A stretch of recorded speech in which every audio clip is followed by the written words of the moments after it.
हमने ये बात तो बहुत सुनी है कि जिंदगी एक रेस हो गई है, हम दौड़े चले जा रहे हैं, थोड़ा रुकना चाहिए, एक पॉज लेना चाहिए। मगर पॉज लेने के बाद क्या करना चाहिए? क्या इस बात की पूरी क्लैरिटी थी? शायद नहीं, और सोचा भी नहीं कि पॉज लेकर के क्या करेंगे। मगर आज की बुक समरी में इसका जवाब मिलेगा। नमस्कार, मेरा नाम है अमित वाध। आज की बुक समरी है स्टिलनेस इज द की, जिसे लिखा है रायन हॉलिडे ने। हर किसी की लाइफ में कुछ गोल्स, एम्बिशन और कुछ सपने होते हैं। हम सब अपनी लाइफ में कुछ बड़ा अचीव करना चाहते हैं। हम पावर, शोहरत और दौलत चाहते हैं, और इसके लिए हम दिन रात मेहनत करते रहते हैं। हम एक के बाद एक गोल्स अचीव करते जाते हैं, पर कभी संतुष्ट नहीं होते। ऐसा लगता है कि जैसे हम रुकना जानते ही नहीं हैं।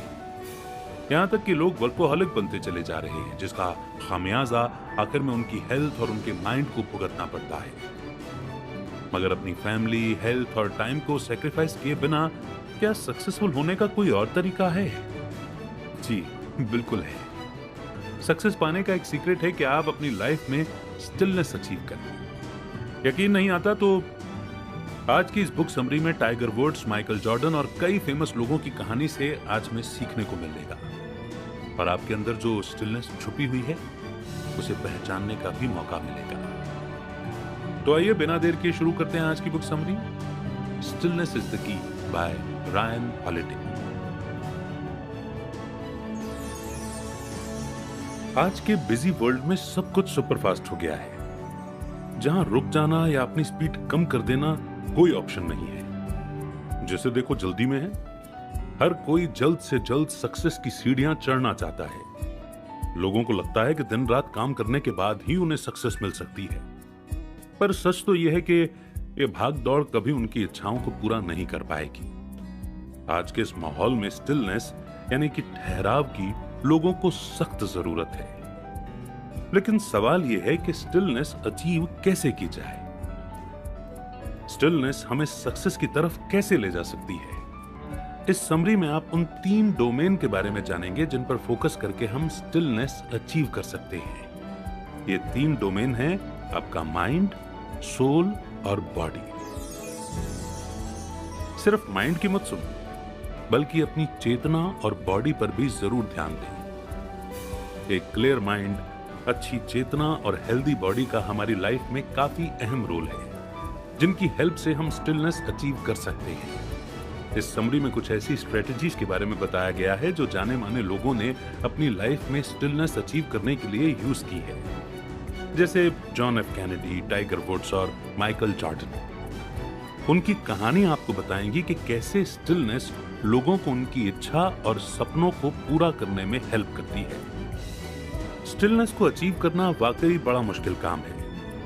मॉडर्न जमाने के इंसान होने के नाते हमारे लिए रुकना या अपनी स्पीड कम कर लेना मुश्किल है, क्योंकि हम बिना सोचे समझे फास्ट एक्शन लेते हैं और हमें रिजल्ट भी तुरंत चाहिए होता है, बिना ये समझे कि इसका हमारी लाइफ पर कितना खतरनाक इंपैक्ट पड़ता है। लेकिन एक बार अगर आपने स्टिलनेस अचीव कर ली, तो उसके बाद दुनिया में कोई भी चीज आपको सक्सेसफुल होने से और अपने सपनों को पूरा करने से नहीं रोक सकती। तो आइए स्टेबिलिटी, स्टिलनेस और लर्निंग से भरपूर इस जर्नी की शुरुआत करते हैं इस पहले चैप्टर से, the domain of the mind. Life में सक्सेसफुल होने के लिए हमें माइंड में ठहराव या शांति डेवलप करनी ही पड़ेगी। स्टिलनेस को पाना बेहद मुश्किल काम है, लेकिन यह हमारी लाइफ के लिए उतना इंपॉर्टेंट भी है। शांत और ठंडे दिमाग के साथ ही हम अपनी मुश्किलों और चैलेंजेस से लड़ सकते हैं। इसलिए हमें पास्ट या फ्यूचर की चिंता न करते हुए सिर्फ अपने प्रेजेंट पर फोकस रखना चाहिए। हमारा प्रेजेंट हमारे हाथ में है, इसीलिए इसका भरपूर फायदा उठाओ। पहले से ही हार मत मान लो। आराम से बैठकर पहले यह सोचो कि आप राइट ट्रैक पर जा रहे हो या नहीं। जल्दबाजी में कोई भी फैसला मत लो, बल्कि कुछ भी डिसाइड करने से पहले 1000 बार सोचो। हमें उन डिस्ट्रैक्शंस को अवॉइड करना होगा जो हमारी डिसीजन मेकिंग एबिलिटी को अफेक्ट करते हैं। हमें दूसरों की सलाह पर भी गौर करना चाहिए, फिर वो हमारी जजमेंट के खिलाफ ही क्यों ना हो। बाद में पछताने से अच्छा है कि हम किसी मामले में डिसीजन लेने से पहले उसके बारे में खूब अच्छे से डिस्कस कर लें, ताकि ऐसा ना हो कि बाद में उस डिसीजन का हम पर या दूसरों पर कोई नेगेटिव असर पड़े। जब हम इन बातों को सीखेंगे और उन्हें अपने जीवन में उतारेंगे, तभी ये दुनिया एक बेहतर जगह बन पाएगी, जहां हम सभी खुशी और सुकून से रह पाएंगे। अभी कुछ ही दशक हुए हैं कि अचानक से दुनिया काफी बदल सी गई है। ये हिस्टोरिक बदलाव जॉन एफ कैनेडी की प्रेसिडेंसी के दौरान आए थे। 15 अक्टूबर 1962 की बात है, जब कैनेडी सो रहे थे। तब सोवियत ने क्यूबा में पावरफुल न्यूक्लियर मिसाइल बना ली थी, और वो भी अमेरिका के तट से सिर्फ 90 मील दूर। CIA को पता चला कि सोवियत न्यूक्लियर मिसाइल अमेरिका के एक बड़े हिस्से को तहस नहस करने की ताकत रखता है। ऐसे में अगर अमेरिका और USSR के बीच जंग छिड़ गई तो लाखों लोग मारे जा सकते थे। ये कुछ ऐसे फैक्टर थे जिनके बारे में जॉन एफ कैनेडी को क्यूबन मिसाइल क्राइसिस पर या दुनिया को न्यूक्लियर वॉर की कगार पर पहुंचने के 13 दिन पहले सोच विचार करना था। ऐसे में अगर जंग छिड़ जाती तो दुनिया तबाह हो सकती थी। इसीलिए कैनेडी ने इस जंग को रोकने के लिए वही किया जो वो कर सकते थे। प्रेसिडेंट बनने के शुरुआती 1-1.5 साल में कैनेडी पूरी तरह से फ्लॉप रहे थे। उन्हें एग्जीक्यूटिव लीडरशिप का कोई एक्सपीरियंस नहीं था, इसीलिए वो उन उम्मीदों पर खरे नहीं उतर पाए जो पब्लिक को एक प्रेसिडेंट से होती है। कैनेडी ने अप्रैल 1961 में क्यूबा पर कंट्रोल करने की कोशिश की थी, पर नहीं कर पाए। वो क्यूबन लीडर फिडेल कैस्ट्रो को परास्त होते देखना चाहते थे, पर इसमें भी वो सफल नहीं हुए। फिर जल्द ही क्यूबा के Soviet premier Nikita Khrushchev Kennedy को मैनिपुलेट करने की कोशिश करने लगी। क्यूबा के सोवियत प्रीमियर क्रुश्चेव एक लीडर के तौर पर कैनेडी की कमजोरी को भांप चुके थे। उन्होंने न्यूक्लियर हथियार के बारे में कैनेडी से कई बार झूठ बोला। क्रुश्चेव ये दावा करते रहे कि क्यूबा का न्यूक्लियर हथियार मिसाइल वॉर के लिए नहीं है, बल्कि देश की रक्षा या उसका बचाव करने के लिए बनाया गया है। अमेरिका का प्रेसिडेंट होने के नाते कैनेडी की लाइफ का यह सबसे मुश्किल और चैलेंजिंग टाइम था। यह मिसाइल क्राइसिस कैनेडी की लीडरशिप की परीक्षा ले रहा था। उनके एडवाइजर अब उन पर मिसाइल साइट को खत्म करने पर जोर डाल रहे थे। प्लान यह था कि अचानक से मिसाइल पर अटैक करने के बाद अमेरिका क्यूबा पर हमला करेगा। यह एक ऐसी एडवाइस थी जिसमें अगर जरा सी भी चूक हो जाती तो दुनिया तबाह हो सकती थी। यानी ये उन लाखों करोड़ों लोगों का सवाल था जिनकी जिंदगी अब सिर्फ कैनेडी के हाथ में थी। न्यूक्लियर क्राइसिस के वक्त कैनेडी ने किसी भी तरह का प्रेशर अपने ऊपर हावी नहीं होने दिया। वो अपनी पहले की गलतियों से सबक ले चुके थे, इसलिए जंग करने के बजाय कैनेडी ने सब्र और शांति से काम लिया और खूब सोच विचार कर फैसला किया कि उन्हें क्या करना चाहिए। कैनेडी जानते थे कि क्रुश्चेव उन्हें एक कमजोर लीडर समझते हैं। यही वजह थी कि उन्होंने न्यूक्लियर मिसाइल बनाई थी, लेकिन इसका यह भी मतलब था कि रशिया अपनी स्ट्रॉन्ग पोजीशन को लेकर के कॉन्फिडेंट नहीं था। कैनेडी मानते थे कि इतना बड़ा रिस्क लेने वाला देश एक हताश कदम उठा रहा है। कैनेडी ने दिमाग से काम लिया। वे जानते थे कि गुस्से से कोई प्रॉब्लम सॉल्व नहीं होती। वो कोई गलत कदम नहीं उठाना चाहते थे। इस समझ से उन्होंने एक कम एग्रेसिव स्ट्रेटेजी को अपनाया। उन्होंने क्यूबा को घेर लिया, जिससे रशिया और यूनाइटेड स्टेट्स को अपने अलग कदम के बारे में सोचने के लिए टाइम मिल गया। हालांकि यह सब उतना आसान नहीं था। सबको सिर पर खतरे की तलवार लटकती नजर आ रही थी। एक रशियन वॉरशिप बैरिकेड लाइन की तरफ बढ़ रहा था। एक अमेरिकन स्पाई प्लेन को मार गिराया गया था, जिसमें एक पायलट की मौत हो गई थी। दुनिया के 2 सबसे ताकतवर देश इस जंग के लिए कमर कसे तैयार खड़े थे। कोई नहीं जानता था कि दुनिया का और लोगों का क्या हश्र होगा। कैनेडी पूरी शांति के साथ अपने फैसले पर कायम रहे कि एग्रेशन या जंग इस प्रॉब्लम का हल नहीं है। वो किसी भी दबाव में आकर गलत फैसला नहीं लेना चाहते थे। उन्होंने शोर शराबे को न तो अपने मन पर हावी होने दिया और ना ही खुद को भावनाओं में बहने दिया। कैनेडी मजबूती से अपने फैसले पर अटल रहे और उनकी पूरी कोशिश रही कि हालात उनकी वजह से और ना बिगड़े। कैनेडी की स्ट्रेटेजी थी कि वे क्रुश्चेव को सोचने का वक्त देना चाहते थे और ठीक 11वें दिन ये सारा मामला खत्म हो गया। ख्रुश्चेव समझ चुके थे कि वो यूएस को टेस्ट करने में नाकामयाब रहे, इसलिए उन्होंने जो मिसाइल बनाई थी उसे हटाने के लिए पेपर पर साइन कर दिया। एक लीडर और डिसीजन मेकर को हमेशा होने वाले परिणाम के बारे में सोचना चाहिए। कैनेडी ने अपनी दूरदर्शिता का परिचय देते हुए दुनिया को बचा लिया था। वो ऐसी सिचुएशन में भी एकदम ठंडे और शांत दिमाग से सोच पाए जहां पल पल भारी था। कैनेडी रुकने या ठहर जाने की अहमियत को समझते थे, इसलिए कोई भी डिसीजन लेने से पहले उन्होंने हर पहलू पर गौर किया। जॉन एफ कैनेडी को हम वाकई में मैन ऑफ स्टिलनेस या शांति प्रिय कह सकते हैं। डोमेन ऑफ द माइंड इस चैप्टर को और John F Kennedy American president की इस स्टोरी से स्टिलनेस की अहमियत को समझने के बाद बढ़ते हैं आगे नेक्स्ट चैप्टर की ओर, एम्प्टी द माइंड। ये सच है कि सोचना हमारे लिए इंपॉर्टेंट भी है और यूजफुल भी। सक्सेस का एक ही मंत्र है और वो है अंडरस्टैंडिंग और नॉलेज।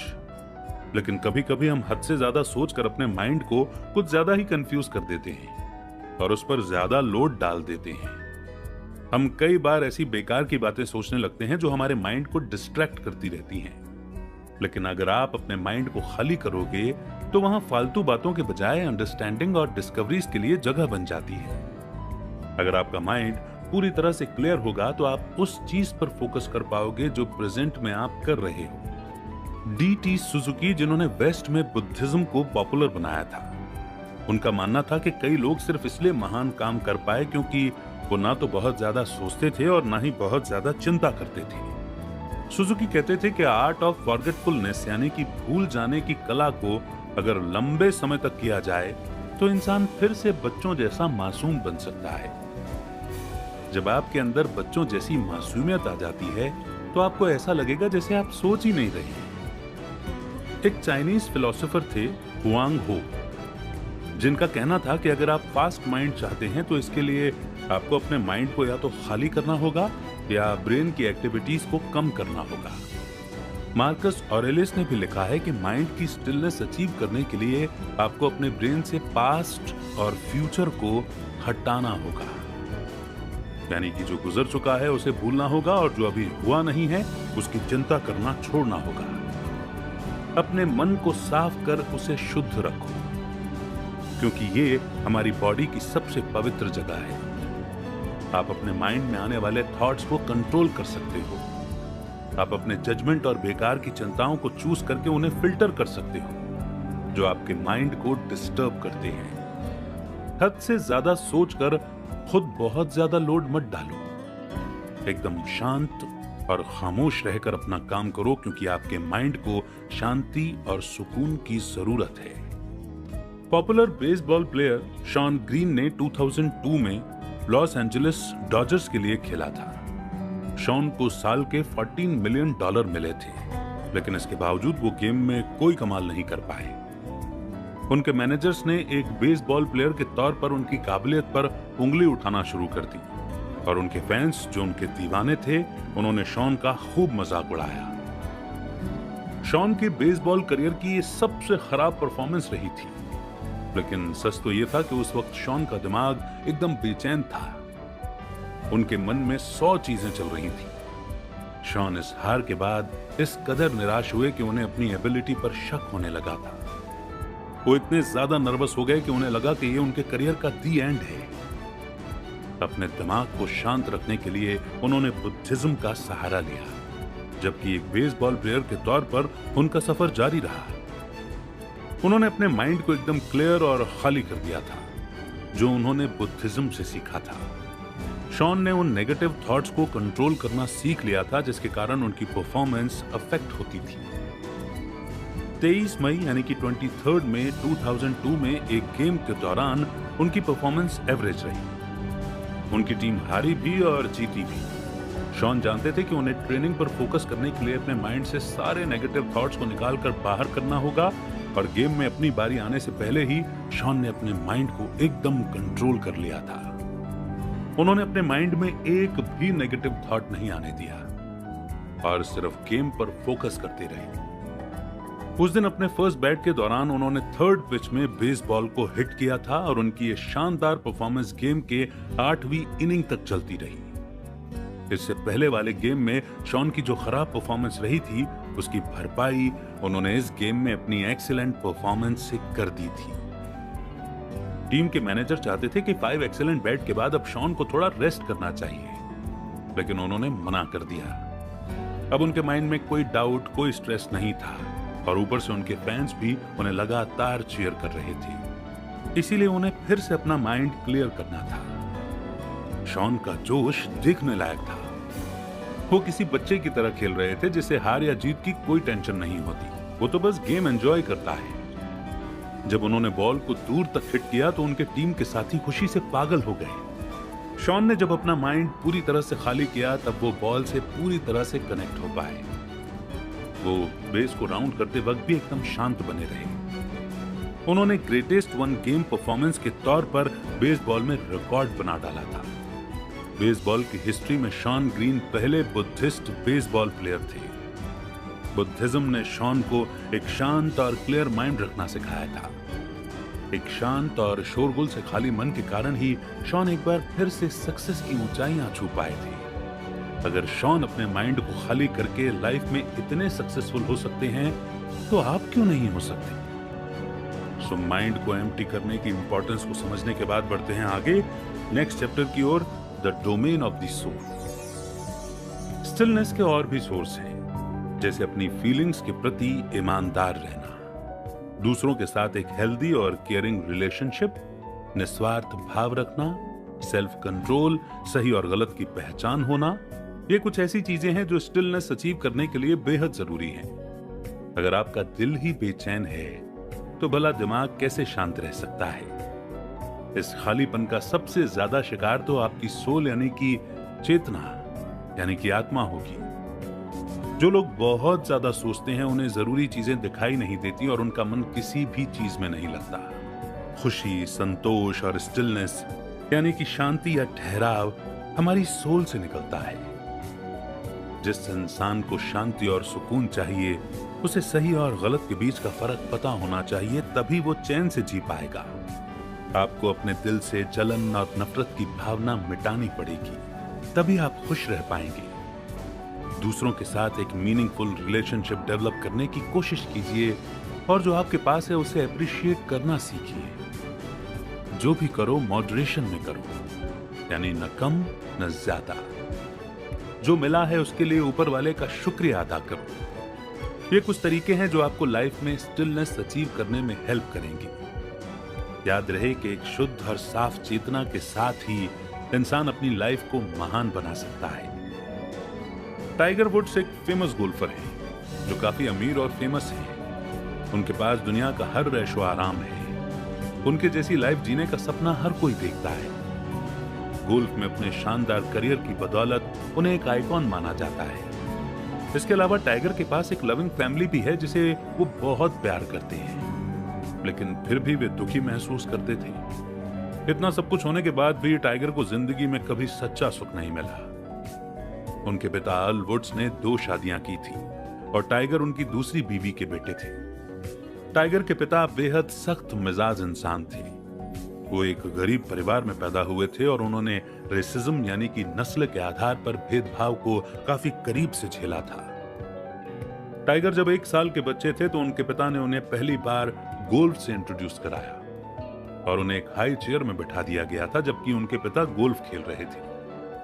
गोल्फ को लेकर टाइगर के अंदर एक अजीब सा जुनून डेवलप हो गया था। यहां तक कि 9 महीने की उम्र से ही वो गोल्फ के बॉल को हिट कर सकते थे। टाइगर वुड्स जब 2 साल के थे तो अपनी स्किल्स दिखाने के लिए उन्हें एक टेलीविजन शो में इनवाइट किया गया। टाइगर ने न जाने कितने घंटे अपने गैराज में अपने पिता से गोल्फ सीखते हुए गुजारे थे। ये उन्हें खुद भी याद नहीं है और उसके बाद गोल्फ कोर्स में न जाने कितने घंटों की ट्रेनिंग के बाद उनकी गोल्फ स्विंग में निखार आया, जिसने उन्हें इस गेम का मास्टर बना दिया। उनके पेरेंट्स उन्हें अलग अलग गोल्फ टूर्नामेंट में लेकर जाया करते थे। उन्होंने टाइगर के लिए बेस्ट से बेस्ट कोच हायर किए। कोच से ट्रेनिंग लेने के बावजूद टाइगर के पिता उन्हें कंसंट्रेशन की प्रैक्टिस कराया करते थे। उन्हें सिखाते वक्त उनके पिता जोर जोर से खांसते थे और अलग अलग आवाजें निकालते थे, यहाँ तक कि वो उनके ऊपर बॉल भी फेंका करते थे ताकि टाइगर का माइंड किसी भी तरह की डिस्टरबेंस को बर्दाश्त करना सीख ले। उनके पिता का मानना था कि अगर टाइगर मामूली शोर से भी डिस्ट्रैक्ट होने लगेंगे तो वो कभी कोई टूर्नामेंट नहीं जीत सकते, इसलिए उन्हें अपने माइंड पर कंट्रोल करना सीखना होगा। जैसे जैसे टाइगर बड़े होते गए, उनके पिता की ट्रेनिंग और भी टफ होती गई। उनके पिता उन्हें गुस्सा दिलाने और गेम से डिस्ट्रैक्ट करने के लिए उन्हें भला बुरा कहते थे या कोई इंसल्टिंग बात कह दिया करते थे। उनके पिता टाइगर को विनम्रता सिखाने के लिए प्रैक्टिस के दौरान चीट किया करते थे, पर जैसा कि टाइगर का कहना है कि उनके पिता की टफ ट्रेनिंग ने उन्हें एक ऐसा इंसान बना दिया जिसके अंदर कोई भावना नहीं है। टाइगर कहते हैं कि उनके पिता ट्रेनिंग के दौरान कई बार जब हद से ज्यादा गुजर जाते तो वो बोल सकते थे कि अब बस बहुत हो गया, पर उन्होंने ऐसा कभी नहीं किया। टाइगर को टफ ट्रेनिंग मिल रही थी और वो इसे एंजॉय भी कर रही थी। उनके पिता का कहना था कि इनफ या बस बहुत हो गया शब्द लूजर्स और उन लोगों के लिए हैं जो हार मान लेते हैं। टाइगर ने अपना हर गेम जीता और हमेशा वर्ल्ड के नंबर 1 गोल्फर बने रहे। सफलता की इन ऊंचाइयों को छूने के बाद उन्हें लगने लगा था कि जो लोग उनसे जुड़े हुए हैं वो बहुत लकी हैं और उन्हें वही करना चाहिए जो टाइगर चाहते हैं। टाइगर को लगता था कि जो दौलत, शोहरत और इज्जत उन्हें मिली है उसके वो पूरे हकदार हैं। सफलता उनके सिर चढ़कर बोल रही थी। उन्हें इतना घमंड हो गया था कि वो अपनी लाइफ से किसी को भी किक मारकर निकाल सकते थे और 2006 में अपने पिता की मौत के बाद उनका एटीट्यूड और भी ज्यादा खराब होता चला गया। 2008 में पैर की चोट लगी होने के बावजूद उन्होंने एक बेहद टफ मैच जीता। ये उनकी 14वीं यानी कि 14th बड़ी जीत थी। इस गेम के बाद उन्होंने 6 महीने का ब्रेक लिया। इसके कुछ ही टाइम बाद टाइगर की वाइफ ने उन पर चीटिंग का आरोप लगा दिया था। मामला अभी ठंडा भी नहीं हुआ था कि टाइगर की कार का एक्सीडेंट हो गया। ऊपर से उनकी वाइफ ने डिवोर्स के लिए केस फाइल कर दिया था। इन 10 सालों में उन्होंने एक भी बड़ा अवार्ड नहीं जीता था। ये टाइगर वुड्स की जिंदगी का सबसे खराब दौर था। उनकी प्रोफेशनल और पर्सनल लाइफ में उथल पुथल मची हुई थी। न्यूज़पेपर गर्मा गर्म खबरें उड़ा रहे थे कि टाइगर के कई पॉर्न स्टार्स और वेट्रेस के साथ अफेयर थी। उन पर यह भी इल्जाम था कि उन्होंने चर्च के पार्किंग लॉट में अपनी फैमिली फ्रेंड्स की बेटियों के साथ फिजिकल रिलेशनशिप बनाए थे। यहां तक कि टाइगर को सेक्स रिहैब भेजा गया, जिसके चलते उनके सारे स्पॉन्सर्स भी हाथ से निकल गए। उनकी फैमिली लाइफ तो बर्बाद हुई सो हुई, फाइनेंशियली भी उन्हें काफी नुकसान उठाना पड़ा क्योंकि डिवोर्स के बाद उन्हें अपनी वाइफ को $100 मिलियन देना पड़ा। टाइगर के पिता उन्हें गोल्फ सिखाते वक्त स्टिलनेस ऑफ माइंड की ट्रेनिंग दिया करते थे, लेकिन लाइफ के बाकी पहलुओं में टाइगर बेहद कमजोर और इमैच्योर साबित हुए। उन्होंने अपनी लाइफ की कई अहम चीजों को नजरअंदाज किया, जैसे कि गहरे रिश्ते, सही और गलत की पहचान, मॉडरेशन और सेल्फलेसनेस। ये और बात है कि बाद में टाइगर को अपनी हर गलती का एहसास भी हुआ। उन्होंने कहा कि एक इम्बैलेंस्ड लाइफ में कोई मजा नहीं है। टाइगर समझ चुके थे कि लाइफ में अगर डिसिप्लिन ना हो तो लाइफ एकदम बर्बाद हो जाती है। एक स्वार्थी इंसान हमेशा अपने अंदर खालीपन महसूस करता है, वो कभी सुकून से नहीं बैठ सकता। खैर, इतनी मुश्किलों के बावजूड 2019 टाइगर के लिए कुछ राहत लेकर आया जब उन्होंने मास्टर्स टूर्नामेंट जीतकर एक बार फिर से वापसी की। तो डोमेन ऑफ सोल और इसका इंपॉर्टेंट लेसन कि लाइफ के हर एरिया में बैलेंस्ड लाइफ की जरूरत होती है, ये समझने के बाद बढ़ेंगे आगे नेक्स्ट चैप्टर की ओर। Conquer your anger. जो लोग हमेशा गुस्से में रहते हैं या हर काम गुस्से में आकर करते हैं, वो हमेशा फेल होते हैं और अंत में टूटकर बिखर जाते हैं।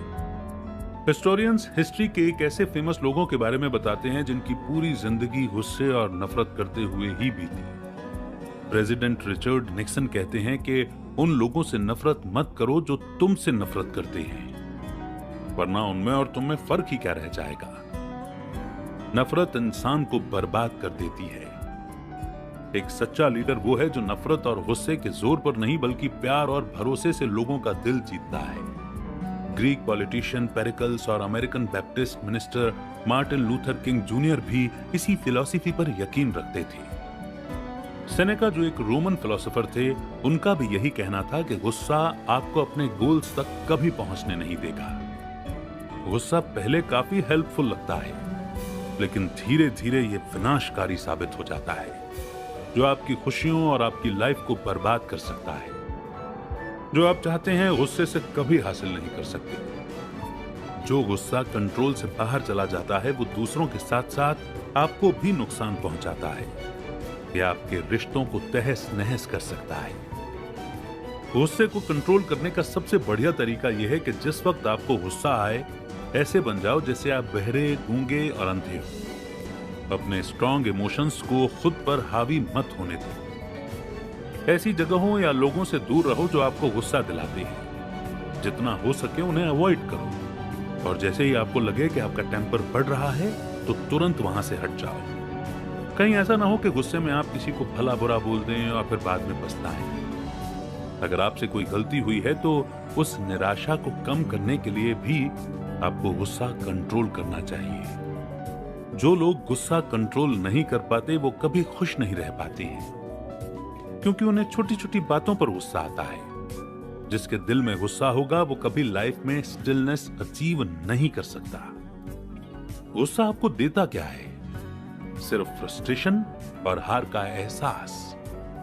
बुद्धिज्म में कहा जाता है कि गुस्सा एक शेर की तरह है जो आपके अंदर रहता है, और अगर इस शेर को काबू में नहीं किया गया तो यह आपको ही मार डालेगा।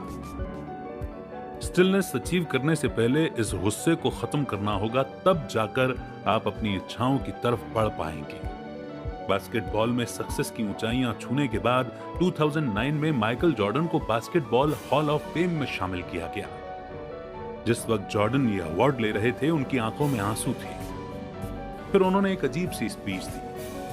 बड़े गुस्से वाली टोन में जॉर्डन ने मीडिया के बारे में शिकायत करते हुए कहा कि मीडिया उन्हें और कॉलेज में उनके कोच को हमेशा क्रिटिसाइज करती रही। माइकल डीन स्मिथ के बारे में बात कर रहे थे, जिन्होंने कॉलेज के दिनों में एक बार बास्केटबॉल प्लेयर के तौर पर माइकल के लिए कहा था कि उनमें खास पोटेंशियल नहीं है। इसके बाद जॉर्डन ने ऑडियंस में से एक आदमी की तरफ इशारा किया। ये लेरॉय स्मिथ थे, एक बास्केटबॉल प्लेयर जिन्हें डीन स्मिथ ने जॉर्डन के बदले उस वक्त सिलेक्ट किया था जब दोनों यूनिवर्सिटी की टीम के लिए ट्राई कर रहे थे। अपनी स्पीच में जॉर्डन ने कहा कि उन्होंने साबित करके दिखा दिया कि उनके बजाय लेरॉय स्मिथ को चूज करने का कोच का फैसला गलत था। जॉर्डन का मानना था कि उन्हें जानबूझकर टीम से हटाया गया था। जॉर्डन सालों तक इस बात को दिल में दबाए बैठे रहे, लेकिन उस स्पीच के दौरान उन्होंने अपने दिल का सारा गुबार निकाल दिया। ऑडियंस उस वक्त थोड़ी सी और कंफर्टेबल हो गई जब जॉर्डन ने कहा कि उन्होंने जानबूझकर बुल के जनरल मैनेजर जेरी क्रॉस को इनवाइट नहीं किया था। 1977 में जेरी ने कहा था कि टीम किसी एक प्लेयर की वजह से मैच नहीं जीतती, बल्कि ग्रुप एफर्ट की वजह से जीतती है। जॉर्डन को जेरी की यह बात चुभ गई थी। उन्हें ऐसा लगा जैसे उनकी अपनी कोई पहचान ही नहीं है। उन्होंने स्पीच में यह भी बताया कि कैसे उन्होंने पैट रिले को एक होटल स्वीट से लात मारकर बाहर निकाला था, क्योंकि उस होटल में जॉर्डन रहना चाहते थे। पैट रिले लेकर्स के पुराने कोच थे, जो शिकागो बुल्स की राइवल टीम थी। लेकिन जॉर्डन के फ्रेंड्स का यह मानना था कि जॉर्डन ने हेल्प करने के मकसद से स्पीच नहीं दी थी। वो सिर्फ ये बताना चाहते थे कि गुस्सा किसी इंसान को एक बेहतर इंसान या प्लेयर बनने में कैसे हेल्प करता है। वो बस ये एक्सप्रेस करना चाहते थे कि लोगों के उन्हें कम काबिल समझने और उन पर भरोसा न करने के कारण ही वो अपने करियर में सक्सेसफुल रहे थे। माइकल जॉर्डन ने साबित कर दिया था कि गुस्सा कितना पावरफुल हो सकता है, लेकिन लोगों ने उनकी स्पीच को गलत तरीके से लिया। उनकी स्पीच ने यह भी दिखाया कि कैसे गुस्से में लोग दूसरों को हर्ट कर सकते हैं। गुस्से ने माइकल जॉर्डन को एक बेहतर बास्केटबॉल प्लेयर बना दिया था, लेकिन उनके इसी गुस्से की वजह से उनकी टीम में गलतफहमी पैदा हो गई थी। कई बार वो अपनी ही टीम के साथियों का अपमान कर दिया करते थे और उनसे लड़ पड़ते थे। जॉर्डन की इसी क्रूरता ने बास्केटबॉल कोर्ट में किसी का सेल्फ कॉन्फिडेंस तोड़ा तो किसी का एनबीए करियर ही चौपट कर दिया था। बेशक वो एक महान बास्केटबॉल प्लेयर हैं, लेकिन उनके गुस्से और बदले की भावना ने उनकी इमेज खराब कर दी थी। उनका बर्ताव किसी भी तरह से बर्दाश्त नहीं किया जा सकता था। कोई दो राय नहीं है कि माइकल जॉर्डन ने बास्केटबॉल को अपना सुरक्षित स्थान बना लिया था, लेकिन जीत के लिए वो किसी भी हद तक जा सकते थे, किसी को भी हर्ट कर सकते थे, यहां तक कि खुद को भी। माइकल जॉर्डन का नेगेटिव बिहेवियर कहीं से भी आइडियल नहीं था जिसे कि फॉलो किया जा सके। नेक्स्ट चैप्टर है से नो। बॉडी उतनी ही इंपॉर्टेंट है जितना कि सोल और माइंड। आपकी मेंटल और स्पिरिचुअल कैपेसिटी का क्या फायदा है अगर आप फिजिकली स्ट्रांग नहीं हैं, क्योंकि बॉडी में ही सोल और माइंड की जगह है। नेक्स्ट चैप्टर में हम स्टिलनेस ऑफ बॉडी के बारे में चर्चा करेंगे। पर अभी एक और इंपॉर्टेंट बात। एक जाने माने sports psychologist doctor Jonathan feeder कहते हैं कि नए बेसबॉल प्लेयर्स को बैट पकड़कर पीछे रखने में दिक्कत होती है। वो एक परफेक्ट पिच चूज किए बिना ही लगातार हिट करते रहते हैं। उन्हें लगता है कि एग्रेसिव तरीके से खेलने से उन्हें नाम और शोहरत मिल पाएगी, लेकिन ये नौसिखिए बेसबॉल प्लेयर ये नहीं जानते कि एग्रेशन आपकी असली ताकत नहीं है, बल्कि ये एक कमजोरी है। जबकि उन्हें चाहिए कि वो ग्रेट हिटर सदाहारू ओह की तरह बैट होल्ड करना सीखे और एक परफेक्ट पिच का वेट करें। सदाहारू ने अपने हिटिंग कोच और जेन मास्टर हिरोशी अरकावा से ये बात सीखी थी कि बेसबॉल में इंतजार करना कितना इंपॉर्टेंट होता है। सदाहारू ओह ने एक्यूरेसी और खालीपन की इस इंपॉर्टेंस के बारे में सीखा जो उनके कोच ने उन्हें मुश्किल बैटिंग एक्सरसाइज के जरिए सिखाई थी। वो अराकावा के सिखाए लेसन्स ही थे जिन्होंने सदाहारू को एक प्रो बेसबॉल प्लेयर बना दिया था। बॉल को हिट करने से पहले बैट को पीछे होल्ड करके रखना और परफेक्ट पिच का वेट करने की जो एबिलिटी सदाहारू के अंदर थी उसे वू वेई कहते हैं। इस दौरान उनका बॉडी मूवमेंट एकदम शांत रहता था ताकि वो मेंटली और स्पिरिचुअली पूरी तरह से एक्टिव हो सके। इस प्रोसेस में इंसान में ठहराव आ जाता है और वो एकदम क्लियर तरीके से सोच पाता है। इसीलिए ये एबिलिटी सबको अपने अंदर डेवलप करनी चाहिए। जैसे पजल आप जल्दबाजी में कभी भी सॉल्व नहीं कर सकते। येलो लाइट और रेड लाइट भी ग्रीन लाइट की तरह ही इंपॉर्टेंट है।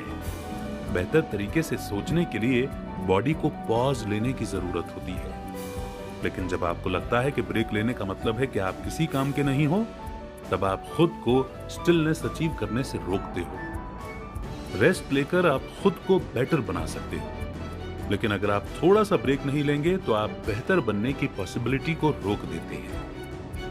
ऐसे में आपको चाहिए कि और ज्यादा एफिशिएंट और प्रोडक्टिव बनने के लिए आप कुछ देर शांत रहकर खुद को तैयार करें। सक्सेसफुल होने के लिए आपको ठहराव की कला, एक्यूरेसी और खालीपन की प्रैक्टिस करनी पड़ेगी। और जो चीजें आपके लिए मैटर नहीं करती उन्हें ना कहना सीखना होगा। आपको उन्हीं चीजों में अपना टाइम और एनर्जी लगाना है जो आपको ग्रो करने में हेल्प करती है। स्टिलनेस अचीव करने के लिए आपको अपनी स्पीड कम करनी होगी, थोड़ा रुकना और थोड़ा ना कहना सीखना होगा। फिबियास एक रोमन लीडर थे। उन्हें एक बार पब्लिक ने शांत रहने की वजह से कायर मान लिया था। फिबियास का मानना था कि अगर रोम जंग करने से बचता है तो कार्थागिनियन जनरल हनिबल को जीत सकता था। फिबियास ने कभी भी हनिबल पर हमला करके उसे वापस अफ्रीका खदेड़ने की कोशिश नहीं की, बल्कि उनकी स्ट्रेटेजी थी कि कुछ मत करो और शांत रहो। हालांकि रोम के लोग फिबियास के इस फैसले से खुश नहीं थे।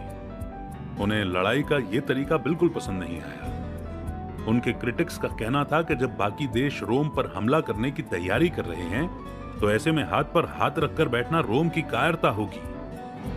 इसके अलावा उनका दावा था कि रोम के पास दुनिया की सबसे स्ट्रॉन्ग आर्मी है, इसलिए उन्हें डरने की जरा भी जरूरत नहीं है। इसी दौरान फिबियास को एक धार्मिक काम के लिए कहीं जाना पड़ा। तब उनकी गैर मौजूदगी में उनके क्रिटिक्स ने एक भयानक कदम उठाया। उन्होंने आर्मी के कमांडर मिनुसियस पर दबाव डाला कि वो हनिबल पर हमला कर दे, लेकिन ये हमला उन पर ही भारी पड़ गया और मिनुसियस पकड़ा गया। फिबियास को जैसे ही खबर मिली वो तुरंत उसे बचाने वापस लौट आए, लेकिन मिनुसियस को पब्लिक तब तक हीरो का खिताब दे चुकी थी, भले ही उसे हार का मुंह देखना पड़ा था। फिबियास, जिन्होंने खुद को दुश्मन पर हमला करने से रोक लिया था, आज तक रोमन हिस्ट्री में कायर माने जाते हैं। एक रोमन लीडर के तौर पर फिबियास जब रोम की गद्दी से उतरे तब रोम के लोगों ने फेबियन स्ट्रेटेजी को हमेशा के लिए खत्म करने का फैसला लिया। फिबियास की लीडरशिप खत्म होते ही रोम ने हनिबल पर पूरी ताकत के साथ हमला किया, लेकिन बदकिस्मती से रोम की ये एग्रेशन वाली स्ट्रेटेजी काम नहीं आई। रोम ने हनिबल पर हमला तो कर दिया था, पर इसमें उनकी पूरी आर्मी मारी गई। इस जंग को बैटल ऑफ कैने के नाम से जाना जाता है। जंग हारने के बाद रोमन्स को फिबियास की बैटल स्ट्रेटेजी की बुद्धिमानी का एहसास हुआ। वो समझ चुके थे कि फिबियास की डिलेइंग टैक्टिक्स यानी कि देर करने की स्ट्रेटेजी दुश्मन को खत्म करने की ताकत रखती है। जल्द ही उन्होंने फिर से फिबियास की बैटल स्ट्रेटेजी अप्लाई करने का फैसला किया। फिबियास कुछ ना करने और चीजों का इंतजार करने में उस्ताद थे। अगर वो कमजोर होते तो क्रिटिक्स के दबाव में आकर हनिबल पर हमला करके अपनी आर्मी को खतरे में डाल देते। बाद में रोमन्स ने फिबियास को एक अनोखा टाइटल दिया। उन्हें फिबियास द डिलेयर के नाम से सम्मानित किया गया। तो चैप्टर का नाम था से नो, लेकिन इसमें वेट करना भी शामिल है। और इसकी इंपॉर्टेंस को समझने के बाद बढ़ते हैं आगे नेक्स्ट चैप्टर की ओर, बी अ ह्यूमन बीइंग। एक रशियन कहावत है कि काम आपको बस तनाव भरा और थका हुआ बना सकता है। बाकी लोगों की तरह आपको भी कुछ जरूरी काम करने होंगे। अपने करीबी लोगों के प्रति, अपने देश और खुद के प्रति आपकी भी कुछ जिम्मेदारियां होंगी। ऊपर वाले ने आपको ऐसा टैलेंट दिया है कि आप अपनी ड्यूटी निभा सको और उम्मीदों पर खरे उतर सको। लेकिन याद रहे, ये सारी ड्यूटी और जिम्मेदारियां निभाने के लिए आपको एक हेल्दी बॉडी और माइंड चाहिए। एक अमेरिकन किस्सा है एक रेल वर्कर जॉन हेनरी के बारे में कि ओवरवर्क यानी हद से ज्यादा काम करने से इंसान की जान भी जा सकती है। जॉन ने काम में एक ड्रिलिंग मशीन को पीछे छोड़ने की शर्त लगाई थी, लेकिन यह हैरान करने वाली बात थी कि अपनी बेशुमार ताकत और स्ट्रॉन्ग विल पावर के दम पर उसने ड्रिल मशीन को भी पीछे छोड़ दिया था। ये किस्सा आपको तब तक ही ग्रेट और इंस्पायरिंग लगेगा जब तक कि आपको ये न पता चल जाए कि अंत में जॉन की मौत हो गई थी। कहने का मतलब यह है कि ओवरवर्क करना आपके लिए खतरनाक हो सकता है। काम इंतजार कर सकता है। काम हमेशा रिलैक्स्ड मूड में करना चाहिए, क्योंकि जल्दबाजी में हमेशा गलतियां होती हैं। जो काम आप जल्दबाजी में निपटाने की सोचते हैं उसमें कोई न कोई गलती रह जाती है, और फिर होता यह है कि उन गलतियों को सुधारने के चक्कर में आपका एक्स्ट्रा टाइम वेस्ट होता है। एक इंसान होने के नाते आपको अपनी बॉडी की लिमिट पता होनी चाहिए। इसीलिए कुछ भी करते वक्त हमेशा माइंडफुल और प्रेजेंट मोमेंट में रहें। जो भी काम करें उसे मॉडरेशन में करने की कोशिश करें, यानी उसे न ज्यादा करें और न कम। आपकी बॉडी ऊपर वाले का दिया हुआ गिफ्ट है जिसे आपको प्रोटेक्ट करना है। क्वीन विक्टोरिया और प्रिंस एल्बर्ट को दूसरे रॉयल कपल्स के मुकाबले काफी एक्स्ट्रा ऑर्डिनरी माना जाता है। ये कपल एक दूसरे से बहुत प्यार करता था। अपने देश के लीडर होने के नाते दोनों ही अपने काम को बेहद सीरियसली लेते थे। एक कपल और लीडर होने के नाते उन्होंने जो भी काम किए बहुत अच्छे किए। प्रिंस एल्बर्ट बेवेरियन प्रिंस थे। ग्रेट ब्रिटेन और आयरलैंड की रानी क्वीन विक्टोरिया से शादी करने के बाद से ही उन्होंने काफी हार्डवर्क करना शुरू कर दिया था। प्रिंस एल्बर्ट ने क्वीन विक्टोरिया की बहुत सी जिम्मेदारी खुद अपने ऊपर ले ली थी ताकि विक्टोरिया की लाइफ थोड़ी इजी हो जाए। प्रिंस एल्बर्ट सही मायनों में मैन ऑफ डिसिप्लिन थे, लेकिन साथ ही वो कंजर्वेटिव और एम्बिशियस भी थे। प्रिंस एल्बर्ट और क्वीन विक्टोरिया दोनों ही वर्कोहोलिक किस्म के थे। उनकी लीडरशिप में ब्रिटिश एम्पायर खूब फूला फला। प्रिंस एल्बर्ट खुशी खुशी हर जिम्मेदारी को उठाते चले गए जो क्वीन विक्टोरिया ने उन्हें दी थी। उन्होंने कभी किसी काम के लिए मना नहीं किया। कहते हैं कि बहुत ज्यादा वर्कलोड होने की वजह से प्रिंस एल्बर्ट को इतना स्ट्रेस हो जाता था कि वो ऑलमोस्ट रोज ही उल्टियां करते थे। उन्हें न्यूज़पेपर पढ़ने का बड़ा शौक था जो उनके डेली रूटीन में शामिल था। वो चाहे कितने ही बिजी क्यों ना हो, न्यूज़पेपर पढ़ना कभी भी नहीं भूलते थे। इनफैक्ट ये माना जाता है कि प्रिंस एल्बर्ट की जियोपॉलिटिक्स की नॉलेज की वजह से ही ब्रिटेन यूएस सिविल वॉर में फंसने से बच गया था।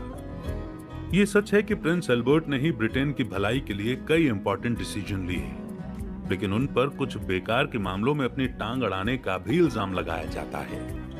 द ग्रेट एक्सपेडिशन एक कार्निवाल था जहां ब्रिटिश एम्पायर के अजूबों और महान काम को दिखाया जाने वाला था। इसकी तैयारी में ही करीब 1.5 साल का वक्त लगा और खुद प्रिंस एल्बर्ट ने इसे ऑर्गेनाइज किया था। कार्निवल की शुरुआत के कई दिन पहले प्रिंस एल्बर्ट ने अपनी सौतेली मां को खत लिखा।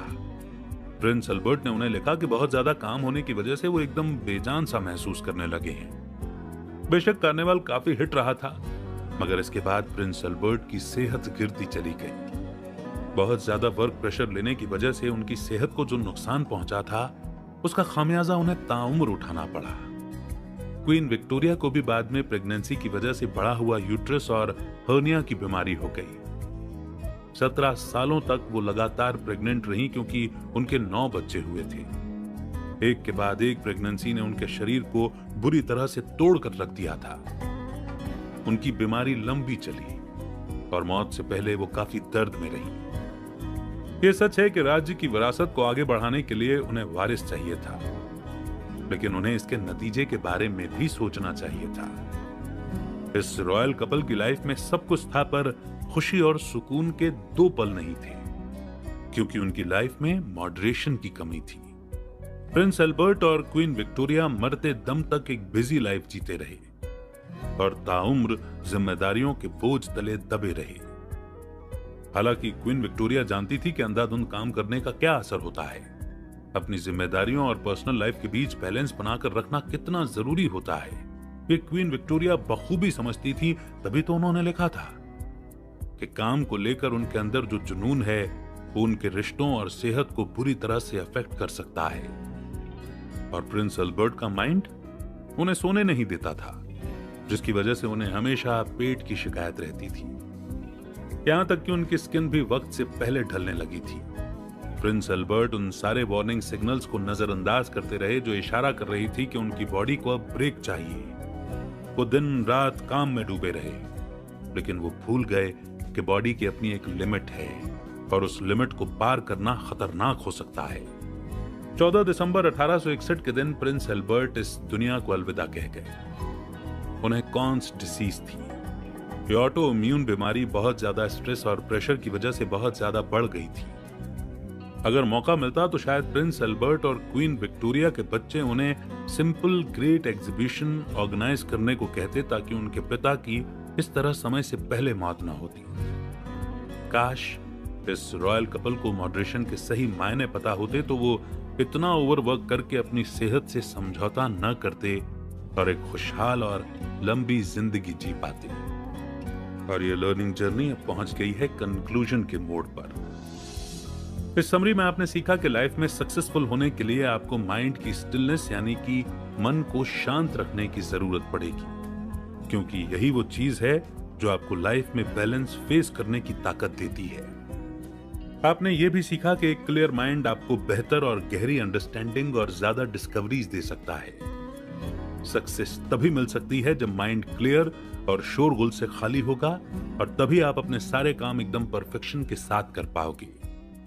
आपने सीखा कि एक खुशहाल और संतुष्ट जिंदगी हमारी सोल से निकलती है। ईमानदारी, मीनिंगफुल रिश्ते और सही गलत की पहचान होना हमारी सोल को साफ करता है। आपको यह भी एहसास हुआ कि गुस्से से आपका कोई काम नहीं बनेगा, बल्कि इससे लाइफ में मुश्किलें और बढ़ जाती है। अपने दिल में सबके लिए प्यार की भावना रखिए और गुस्से को कभी भी खुद पर हावी मत होने दीजिए। इस तरह आप स्टिलनेस ऑफ माइंड अचीव कर पाएंगे।